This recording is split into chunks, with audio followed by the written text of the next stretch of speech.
सुनहरी घास के विस्तृत मैदानों में एक छोटा सा शेर का बच्चा रहता था, जिसका नाम था लियो। वह अपने भाई बहनों में सबसे छोटा था। उसके पंजे अभी भी नरम थे और उसका दहाड़ उतना जोरदार नहीं था जितना बाकी शेरों का। जब बड़े शेर तेज दौड़ते और ऊंची आवाज में दहाड़ते, तो लियो उनसे पीछे रह जाता। एक शाम जब सूरज ढल रहा था, लियो अपनी माँ रानी लियाना के पास बैठा था। उसने उदास होकर कहा, माँ, क्या मैं कभी अपने भाई बहनों जितना ताकतवर बन पाऊंगा?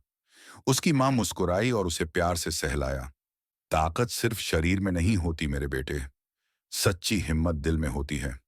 लियो को यह बात पूरी तरह समझ नहीं आई, लेकिन उसने सिर हिलाया और अपनी माँ के पास सो गया, बड़े शेर बनने के सपने देखते हुए। अगली सुबह जब पूरा झुंड आराम कर रहा था, अचानक पक्षियों का एक झुंड तेजी से उड़ गया। जमीन हल्के हल्के कांपने लगी। हवा में खतरे की गंध थी। हाइना, लकड़बग्घों का एक झुंड झाड़ियों में छिपकर धीरे धीरे शेरों के इलाके में घुस रहा था। बड़े शेर सतर्क हो गए, अपनी दहाड़ से चेतावनी देने लगे।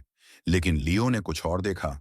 छोटे शावक, शेर के बच्चे, चट्टानों के पास खेल रहे थे, बिना किसी खतरे की परवाह किए। हाइना उन्हीं की ओर बढ़ रहे थे।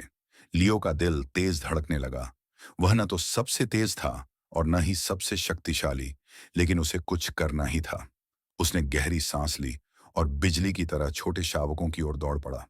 भागो! लियो चिल्लाया। छोटे शावक चौंक गए और तुरंत गुफा की ओर दौड़ पड़े। लेकिन अब हाइना लियो की ओर बढ़ने लगे।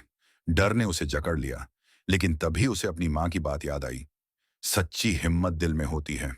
उसने अपनी पूरी ताकत लगाकर जोरदार दहाड़ लगाई। ये बाकी शेरों जितनी गूंजदार नहीं थी, लेकिन तीखी और अचानक थी। हाइना ठिठक गई।